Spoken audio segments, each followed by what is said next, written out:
ये भगवद्गीता की छात्राओं, हम लोग राजनीति विज्ञान के प्रथम प्रश्न पत्र विश्व के प्रमुख संविधान के अंतर्गत जापान का संविधान पढ़ रहे थे। उसके अंतर्गत हमने जापान के संविधान की विशेषताएं और मौलिक अधिकारों के बारे में पढ़ा था। आज हम जापान की सम्राट की बात करेंगे वहाँ पे, क्योंकि राष्ट्रात्मक शासन व्यवस्था भी है। तो आज हम जापान के सम्राट की बात। जापान को एक उगते हुए सूर्य के नाम से जाना जाता है, जैसा कि हमने पहले पढ़ा था। तो इसीलिए वहाँ के सम्राट को सूर्य की संतान भी कहा जाता है और इसीलिए उसको ईश्वर के समान सम्मान भी दिया जाता है। मेजी संविधान में सम्राट बहुत शक्तिशाली था, लेकिन बाद में 1947 में उसको शक्तिहीन करा दिया। अब हम जो जापान का जो सम्राट है उसके कार्य की शक्तियों के बारे में पढ़ेंगे। तो सबसे पहली बात आती है नियुक्ति संबंधी। सम्राट किसकी नियुक्ति करता है? सम्राट प्रधानमंत्री की नियुक्ति करता है और मुख्य न्यायाधीश की नियुक्ति करता है। तो मुख्य न्यायाधीश की नियुक्ति, क्योंकि इस कैबिनेट के द्वारा या मंत्रिमंडल के द्वारा जो नाम सुझाए जाते हैं, तो सम्राट उसको केवल अपनी मौखिक स्वीकृति प्रदान करता है। दूसरा कार्य होता है प्रमाणित करने संबंधी कार्य। सम्राट राज्य के मंत्रियों और पदाधिकारियों की नियुक्ति और पदच्युति भी करता है। दूसरा कार्य इसके अंतर्गत करता है वो राजदूतों और मंत्रियों की शक्तियों और परिचय पत्रों को जारी करता है। तीसरा करता है अनुसमर्थन प्रपत्रों और कूटनीतिक दस्तावेजों को, यानी उसकी स्वीकृति प्रदान करता है। चौथी बात है साम्राज्य जो सामान्य और विशेष क्षमादान, क्योंकि एक जो राष्ट्र का अध्यक्ष होता है वही करता है क्षमादान, तो सामान्य और विशेष क्षमादान भी सम्राट करता है। फिर आता है विधायी अधिकार। विधायी अधिकार के अंतर्गत जो सबसे पहली बात देखते हैं कि वो जो जितने भी संवैधानिक संशोधन होते हैं, कानून बनते हैं, कैबिनेट के आदेशों और संधियों की जो घोषणा की जाती है, वो सारा किसके सम्राट के द्वारा किए जाते हैं। दूसरा डाइट का अधिवेशन बुलाना, यानी वहाँ के जो व्यवस्थापिका है उसका अधिवेशन बुलाना। तीसरा प्रतिनिधि सदन को विघटित करने का अधिकार, क्योंकि यदि लगता है ऐसा तो प्रधानमंत्री यदि उसकी सिफारिश करता है तो प्रतिनिधि सदन का विघटित कर सकता है, जो कि जनता का सदन होता है। चौथा डाइट के सामान्य निर्वाचनों की घोषणा करना, यानी जो भी सामान्य निर्वाचन होंगे उसके आम निर्वाचन उसकी घोषणा करना। फिर आता है न्यायिक अधिकार। न्यायिक अधिकार के अंतर्गत देखते हैं तो जो सर्वोच्च न्यायालय के हैं उसके मुख्य न्यायाधीश की नियुक्ति करना। फिर है सामान्य और विशेष समाधान को प्रमाणित करना, दंड को बदलना। और फिर है समारोह और स्वागत संबंधी कार्य। जितने भी सम्मान वितरित होते हैं वो सम्राट के द्वारा होते हैं। जितने भी औपचारिक कार्य करने हैं वो सारे सम्राट करता है, और विदेशी राजदूतों और मंत्रियों का वो स्वागत करता है। तो इस प्रकार हम ये देखते हैं कि इन समस्त कार्यों को देखते हैं तो लगता है कि सारा कार्य जो है वो सम्राट के द्वारा किया। लेकिन यदि हम बात करते हैं तो सम्राट जो है केवल एक औपचारिक है, दिखावा है।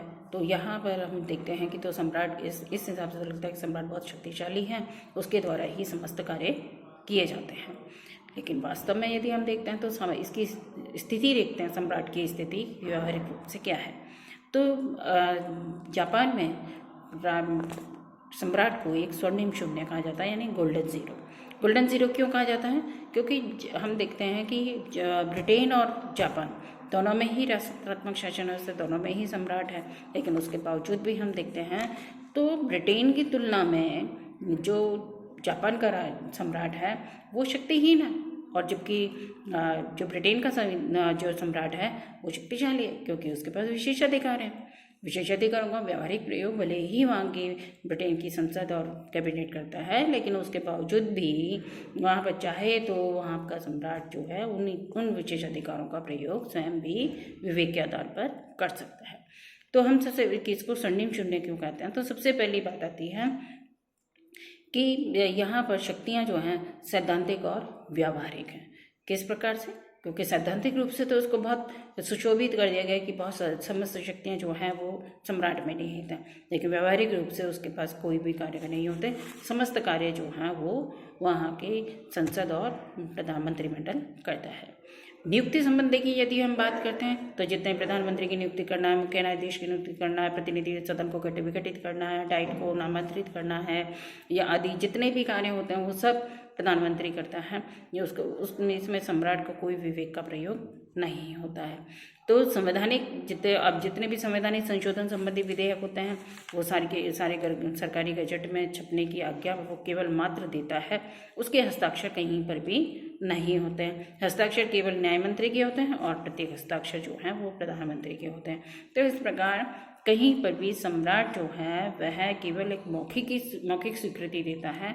वो इसलिए देता है क्योंकि उसको पता है कि जो प्रधानमंत्री हैं और डाइट के जितने सदस्य हैं वो जनता के चुने हुए प्रतिनिधि हैं, वो जो चाहेंगे जनता के हित के लिए चाहेंगे, तो इसलिए सम्राट कहीं पर भी उसमें अपने विवेक का प्रयोग नहीं करता है। तीसरी बात आती है कि सम्राट को संपत्ति का अधिकार कोई नहीं है, उसको एक निश्चित वेतन दिया जाता है, जो वेतन है उसको वेतन का कोई संपत्ति रखने का अधिकार नहीं है। फिर है सम्राट जो है सेना का सर्वोच्च कमांडर भी नहीं होता है। यहाँ पे वहाँ पे आपातकालीन जितनी भी शक्तियाँ होती हैं वो सम्राट में निहित नहीं होती, वह प्रधानमंत्री में ही निहित होती है। प्रधानमंत्री स्वयं उसके उन शक्तियों का प्रयोग करता है। तो नेक्स्ट बात आती है कि जो वहाँ पर क्योंकि वह किसी प्रकार से किसी जो मंत्रिमंडल में जितने भी सदस्य जो नियुक्त होते हैं और उनको शपथ दिलाते हैं, तो वहाँ पर जो सम्राट है वो कोई शपथ नहीं दिलाता है, वह जब प्रधानमंत्री अपने कैबिनेट को बना लेता है तो वह केवल एक औपचारिक अपने घर में अपने शाही महल में एक भोज आयोजित करता है और औपचारिक समारोह में सारे मंत्रिमंडल के जो सदस्य हैं वो उपस्थित हो जाते हैं। यदि जो उपस्थित हो जाते हैं तो इसका मतलब है कि वह उनको एक उपस्थिति मात्र से ही उनको प्रमाणित कर दिया जाता है कि वो कैबिनेट के सदस्य हैं। और जो इस भोज में सम्मिलित नहीं होता है इसका अर्थ है कि वह उस मंत्रिमंडल में सदस्यता ग्रहण नहीं करना चाहता। तो इस प्रकार यहाँ पर हम देखते हैं तो सम्राट केवल एक दिखावा मात्र है, ताज है, बाकी दिखावा है वो, और इसीलिए यहाँ पर जो सम्राट है वो केवल एक स्वर्णिम शून्य है, उसको सुशोभित किया गया है इस तरीके से कि सारा कार्य जो है सम्राट की इच्छा से होता है। तो ये तो हमने देखा जापान के सम्राट के बारे में। धन्यवाद।